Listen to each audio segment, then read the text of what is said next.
Hospital सुस्थ हो फेरिले नवीन।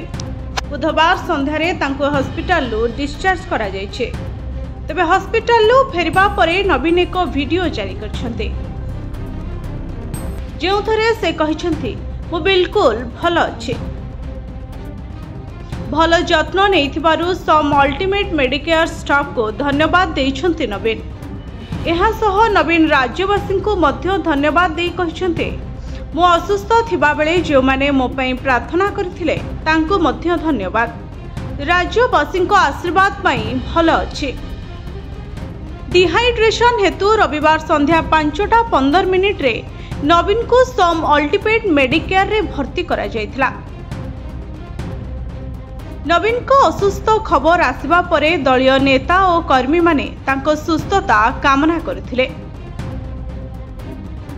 राज्यपाल हरिबाबू कंभमपाटी, उप मुख्यमंत्री प्रभाती परिडा, केंद्र मंत्री धर्मेंद्र प्रधान नवीन को आशु आरोग्य कामना करथिले।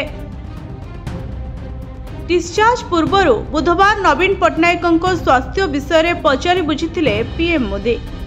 आंध्र और छत्तीसगढ़ पूर्वतन राज्यपाल विश्वभूषण हरिचंदन प्रमुख। सेहिभଳି डिस्चार्ज पूर्व पीसीसी सभापति भक्तदास, मंत्री पृथ्वीराज हरिचंदन और मंत्री मुकेश महाली को मध्य धन्यवाद जणाइछन्ति नवीन।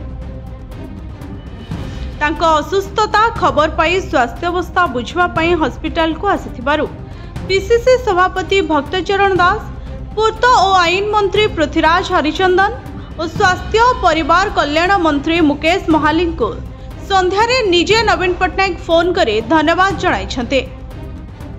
Bureau report HTV Odia.